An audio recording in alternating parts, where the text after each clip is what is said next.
Bine v-am găsit, bine v-am regăsit, dragilor din Zodia Vărsător, oriunde v-ați afla.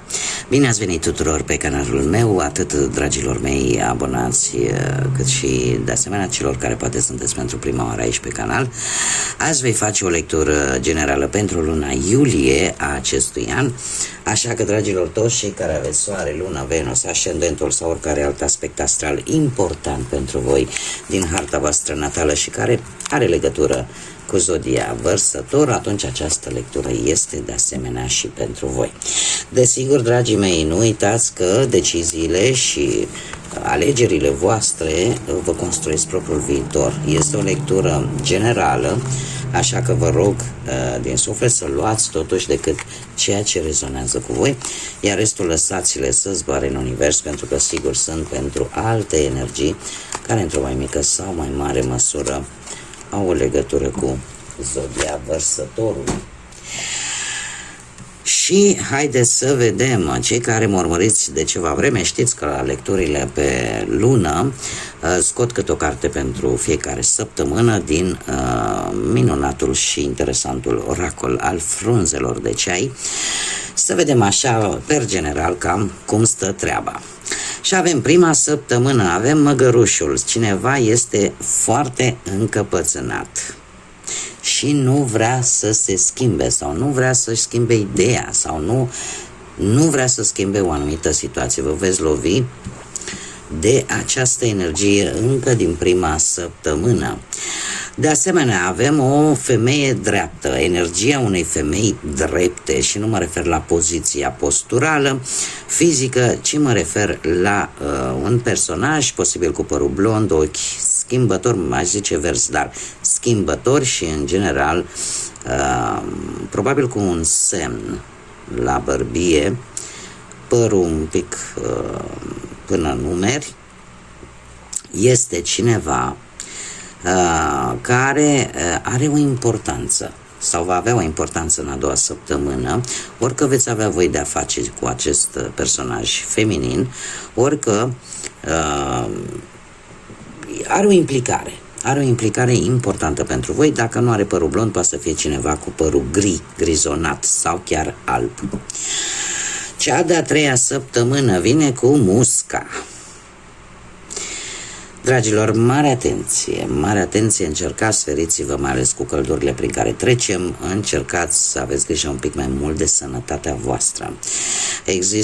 Vine o perioadă cu o sănătate ușor slăbită, și asta aș zice mai mult pentru unii dintre voi din cauza depresiei, din cauza anxietății, deci încercați să aveți un pic mai multă grijă. Se poate manifesta în a treia săptămână.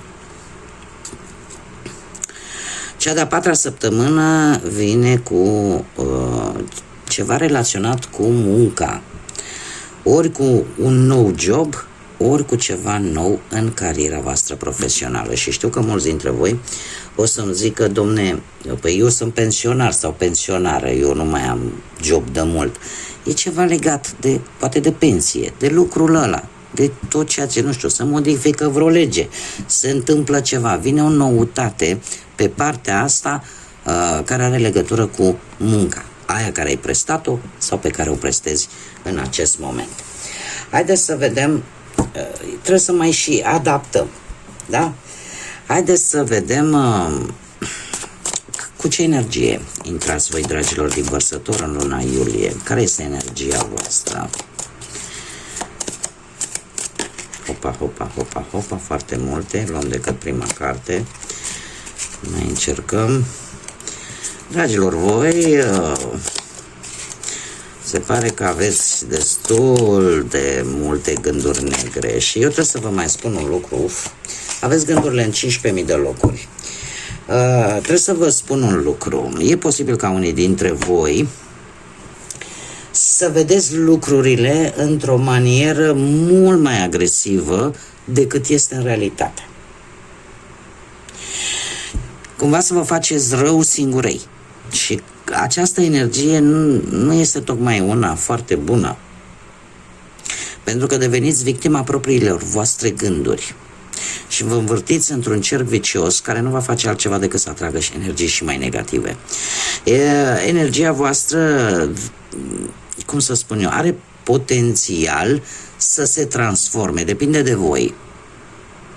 De ce? Pentru că voi sunteți un spirit liber, un spirit revoluționar. O veste care v-a făcut să aveți energia asta. Ați primit o veste, nu știu dacă zodiile de foc. Să aveți ceva de văzut cu această veste, dar această veste pe voi v-a făcut să intrați într-o stare de autorestricționare, în care voi să vă refuzați anumite lucruri, în care voi să aveți gânduri negative și să încercați cumva să, cum am mai spus, să vedeți realitatea într-o conjunctură mult mai negativă decât este ea de fapt. Adică să nu prea aibă legătură ceea ce gândiți voi cu realitatea. Haideți să vedem ce ne spune și tarotul, ce vine pentru dragii mei din Vărsător în luna iulie. Opa, da, sunteți nerăbdători. Stați așa.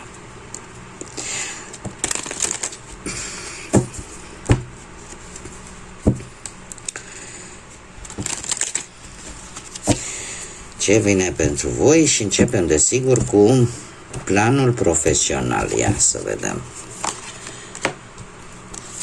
Da, cu planul profesional, pentru voi, dragilor, voi sunteți și o zodie de aer, deci puteți fi reprezentați foarte bine aici.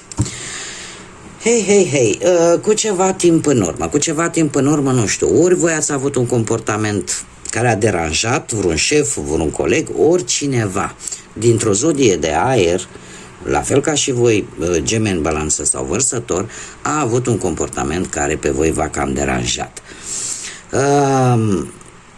Apare o lipsă de implicare la probleme personale, da? Adică cineva foarte rece, cineva foarte dur, că ați fost voi, că a fost o altă persoană. Cert este că cumva unii dintre voi s-au gândit să-și schimbe jobul sau să schimbe vreun angajat, în cazul în care voi sunteți șefii. În prezent avem Marea Preoteasă. Marea Preoteasă vine cu o ușoară invidie, cu niște bârfe. Încercați cumva să nu participați la ele, încercați să vă cunoașteți interesul. Marea Preoteasă este renumită ca o energie care știe foarte multe, dar care nu scoate la suprafață decât ceea ce este necesar. Deci, încercați să nu participați la bârfe, încercați să nu dați importanță anumitor bârfe. Se pare că se va face un pic de dreptate în luna iulie pe plan profesional. Cu justiție avem zodia Balanță, pentru cei care rezonați cu această informație. Se pare că veți avea parte de colaborări, de asocieri și într-un fel sau altul apare un echilibru pe plan profesional, cum de asemenea poate apărea și semnare de documente sau ceva ce are legătură cu justiția terenală, da? Ceva ce are legătură cu partea asta a justiției. Așa că cumva nu e rău deloc și asta datorită unor informații pe care voi le dețineți. Se pot încheia, vin lucruri bune pe care voi le dețineți și care vă vor ajuta. Pe plan financiar. Ei, pe aici sunteți un pic mai strânși cu ușa, ca să zic așa. Ați traversat o perioadă cu acest 8 de cupe în care ați vrut să vă asumați un anumit risc financiar, dar fără să implicați și pe altcineva. Nu știu, ați vrut voi să investiți în ceva și v-a cam decepționat. Nu prea v-au ieșit vouă lucrurile așa cum v-ați gândit sau cum v-ați fi așteptat, iar în acest moment sunteți un pic blocați. Dar nu sunteți blocați pentru că de situația în sine, sunt mai mult un autoblocaj.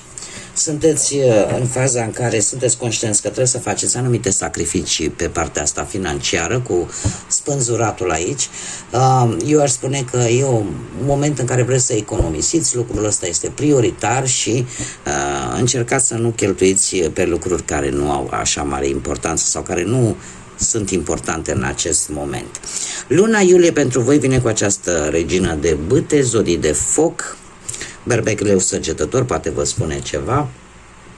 această regină de putere, trebuie să vă zic că vine cu această tendință totuși de a cheltui, nu știu, pe hăinuțe, pe decorațiuni, că hai să fac o reformă în casă, că lucruri de genul ăsta. Aici trebuie să vă gândiți tare bine.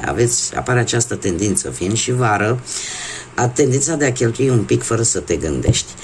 Dacă nu, pentru cei care au făcut o anumită investiție și nu le-a ieșit atunci, sunt mari șanse să începeți să vedeți niște rezultate în luna iulie. Da?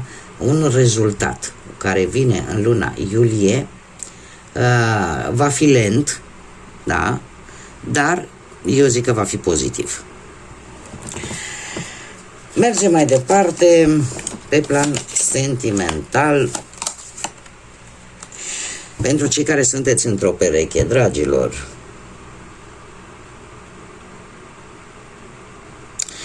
cei care sunteți într-o pereche, ați avut o perioadă în care a fost relația destul de armonioasă, a existat înțelegere, dar ceva s-a întâmplat și a venit așa un soi de nefericire. Unii dintre voi poate ați luat decizia să luați o mică pauză pentru a vedea dacă acceptați această situație sau faceți o schimbare de direcție. În acest moment, în relația voastră, se pare că totuși există așa un soi de comunicare. Știu dacă Zodia Leu vă spune ceva. Există un soi de comunicare, doar că momente așa mai sentimentale, mai senzuale. Treaba este că în luna iulie, pentru unii dintre voi, are loc o schimbare bruscă cu acest 5 de cupe. O schimbare bruscă, eu aș spune că care se îndreaptă către o relație ușor terminală sau un proces de ruptură. E adevărat, nu se poate salva mereu câte ceva, dar asta dacă există resurse. Dacă nu, din păcate, e nevoie de timp. De timp și de vindecare. Ce vreau să mai spun cu acest 5 de cupe? E o decepție pe care voi o să o trăiți în luna lui iulie. Ceva nu va ieșit bine din punctul ăsta de vedere sentimental, sau poate unii dintre voi sunteți foarte pesimiști că relația va mai putea merge înainte. Cumva există un blocaj legat de trecutul vostru, ceva ce voi nu puteți lăsa deoparte. Și în felul ăsta nu mai puteți vedea lucrurile pozitive. Unii dintre voi chiar e posibil să aveți așa o ușoară stare de vinovăție. Nu toți. Da?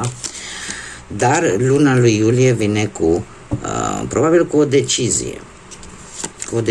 Cu această schimbare. Ce fac? Aștept să se mai schimbe ceva în relație sau schimbați macasul? Cei care sunteți singuri în viața voastră sentimentală, avem aici voi, datorită, sau mai bine zis din cauza experiențelor pe care unii dintre voi le-ați avut pe plan sentimental în trecutul vostru, ați devenit, să zicem așa, niște energii mai de gheață, firi mai reci. Și eu aș spune cu această regină de spade, nu știu dacă puteți fi voi, și încep mai întâi cu acest aspect, sunt anumite sentimente care voi e posibil să le aveți față de cineva. Ele sunt adevărate, dar pe care voi nu le scoateți foarte ușor din interiorul vostru, tocmai din cauza unor experiențe nefaste pe care poate le-ați avut de-a lungul timpului. Dacă nu, putem vorbi de o altă energie relaționată posibil sau nu cu o zodie de aer, la fel ca și voi, Gemeni, Balanță sau Vărsător. Cineva care e o persoană destul de independentă și care are cam aceleași vede lucrurile după aceleași criterii după care le vedeți și voi, dar are o fire un pic mai rece, așa, nu prea își arată sentimentele așa rapid. În prezent avem un 9 de monede care mie îmi spune că dragostea este deja, îți bate la ușă, va fi foarte intensă Și asta îți aduce ție un echilibru. Un echilibru atât în interior cât și în exterior și te face să fii, poate să aveți o siguranță mai mare pe voi, să vă bucurați de o anumită reușită pe plan sentimental, poate de un anumit plan. Luna lui iulie vine cu o călătorie care pe voi vă va ajuta să lăsați ceva în urmă, cel puțin la nivel mental. Veți încerca să lăsați tot ce a fost în urmă și să vă deschideți noi orizonturi. Vă va duce către alte locuri, către alte modalități. E adevărat, nu va fi o tranziție ușoară, dar totuși vei lăsa în urmă ceea ce poate te trăgea de atât de mult timp în jos. E o schimbare care vine, care cere timp, cere acomodare și care îți aduce ceva mai bun. Posibil, cum am mai spus, o călătorie atât pe apă, cât și de fapt nici nu mai contează prin ce este, poate să fie în mod special pe apă, dar și terestru, dar care vă va aduce o schimbare. Haideți să vedem ce inițiale de nume, prenume, pseudonim sau porecle de persoane cu care voi veți interacționa de-a lungul lunii iulie și care vor avea o anumită importanță. Și avem W,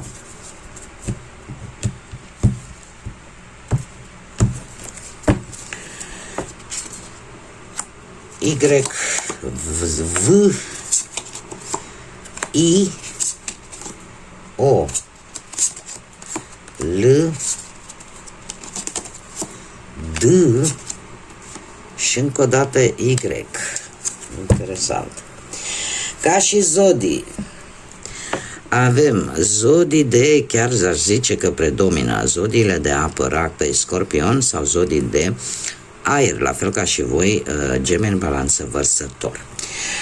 Haideți să vedem acum care este surpriza lunii iulie pentru voi, dragilor din Vărsător, din acest minunat oracol al timpului.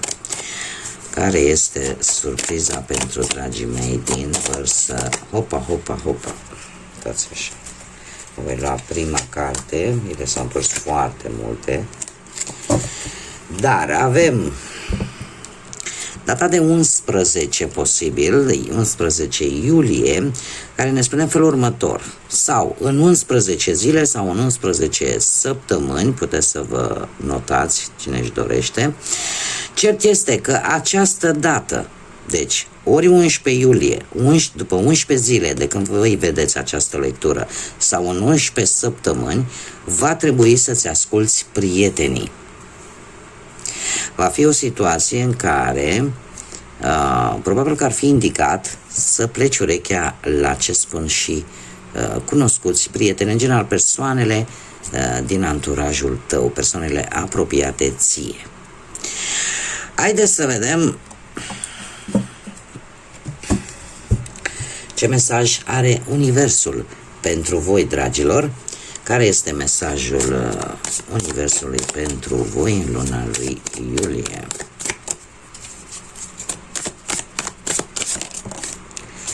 Haideți să vedem.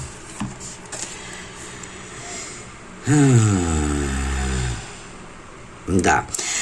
Este de fapt un monolog între Univers și tu.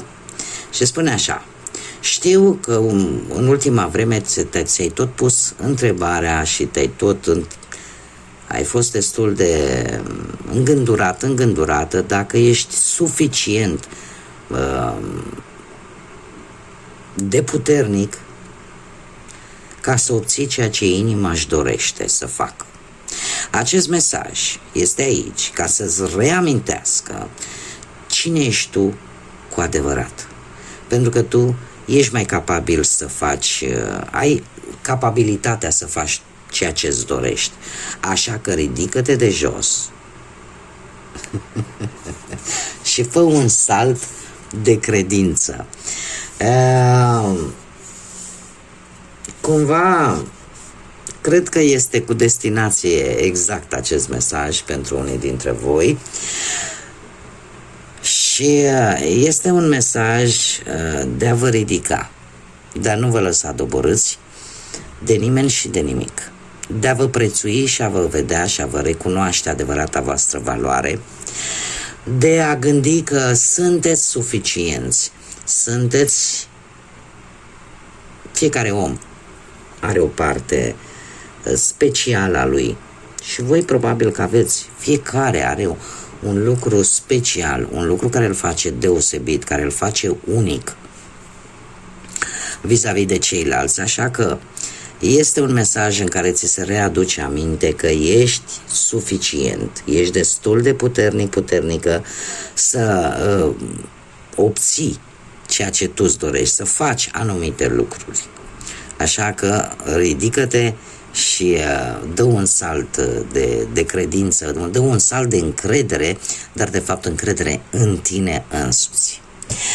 Bun, dragilor, cam atât am avut pentru voi, pentru această lună. Vă mulțumesc din suflet pentru atenție, pentru comentarii, distribuiri și like-uri. Sunteți minunați și, desigur, bun venit tuturor celor care recent v-ați abonat la acest canal.